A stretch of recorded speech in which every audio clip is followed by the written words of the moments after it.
While having a conversation with my fifth graders, I asked the students if they knew what the word diversity meant. One student responded that diversity is when people are different from other people. Right away, a student responded by saying, "Miss Simons, we can't talk about that." I asked why, and he explained that when you talk about people being different, it makes them feel bad. Through our conversation, I realized that the students had a positive view of diversity and thought that there were positive things that came out of having differences in the classroom, but they felt like it was not an acceptable topic of conversation. This signaled to me that we need to be teaching our students that it's okay to talk about each other's differences and it's okay to celebrate that as long as we're doing it in a positive manner. Diversity is hard to talk about for adults, and so for students it's even more challenging. We need to be giving them the tools and the safe space in order to have these conversations in a positive light.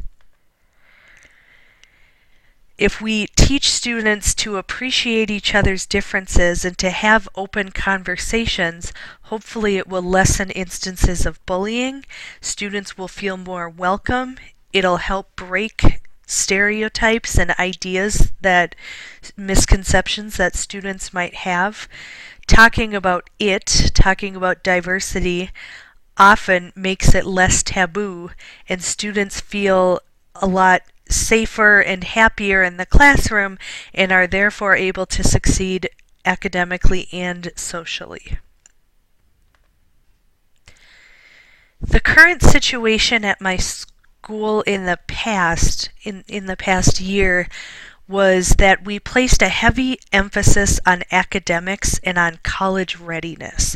The idea behind that was to motivate the students and give them an end goal to where we want them to work towards.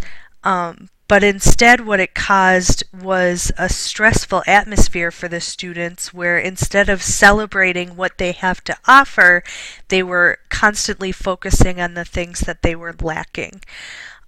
This also invalidated a lot of their families because if we place a measure of success on graduating from college, and many of our families have parents and siblings who have not been to college, that's somehow saying that their families are not successful or they're not as good as they should be. And that's not the message that we want to be giving our students. Also, when we're focusing so hard on academics and ignoring the social-emotional piece, students sometimes feel like they're not being heard and that we as teachers are less interested in them as people than we are in their test scores. However, there has been a recent shift in our school climate. There has been a lot more emphasis on social and emotional needs. Many staff members are adopting Responsive Classroom, which is a system for teaching the whole child and acknowledging them as people as well as acknowledging them as learners, and there's a shared desire throughout our school for acknowledging students' lives, both their everyday lives and their backgrounds. We've started to have many conversations about how while academics are still important, we need to make sure that we're validating the children as individuals, and that change in climate is really going to help us in the coming years and especially the coming months to create an atmosphere where we can have positive conversations. Because of this identified need and because of the shift in climate at our school, I've decided to develop a plan for my own classroom, which is to give students opportunities to share their own stories in order to engage in discussions and activities surrounding diversity so that the topic is no longer taboo. If it's hard to get younger students to think about other people and other cultures and other situations, it's hard for them to think in a in an abstract manner like that. However, if we can get them to talk about their own experiences and their own lives, then they're able to make those connections within themselves so that we can begin to start discussing those differences and discussing diversity. My plan is to implement both big projects and small parts of my day in order to give students a chance to have these conversations. My first idea is that we will do one big project or event at least once per quarter. We have 4 quarters.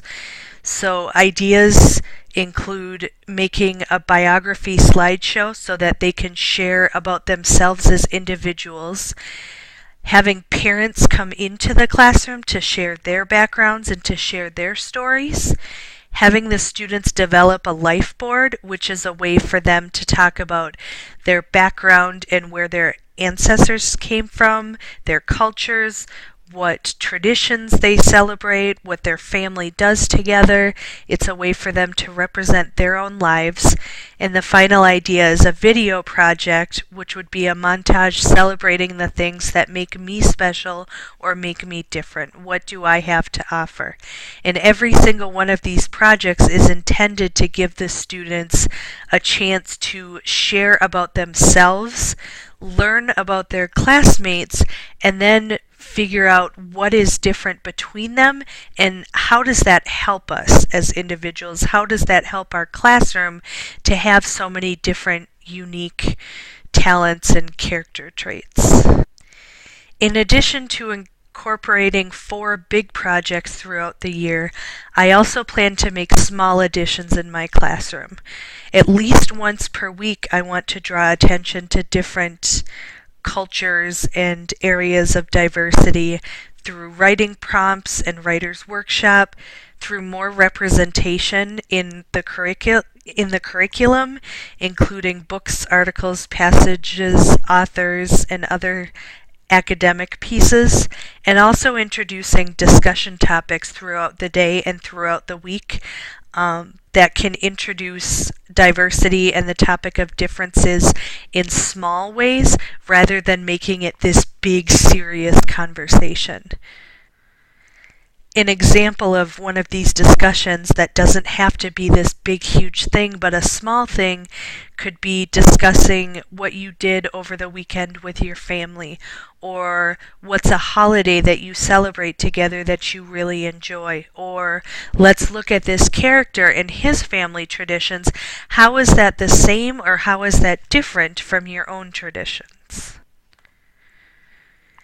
The benefits of having these conversations and allowing the kids to share their own stories is that with practice, they'll be able to have these positive conversations much easier. They'll feel less isolated, they'll feel more valued, and they'll find shared interests and backgrounds with each other, which will help them develop new relationships that they might not otherwise form.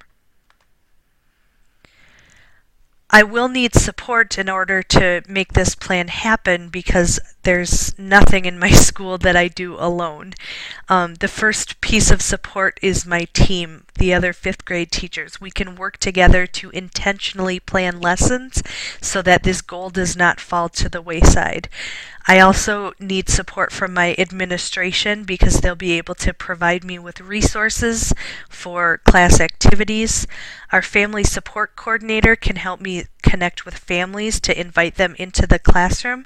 And also families can take time to visit but also support the students at home by helping them complete their projects. I hope that through all of these partnerships we're able to work together to provide a safe and welcoming experience for these students to start having these conversations in a very authentic way. Hopefully in the coming months I'll see a change in the atmosphere in my classroom to one that is more positive and welcoming for all students. Thank you.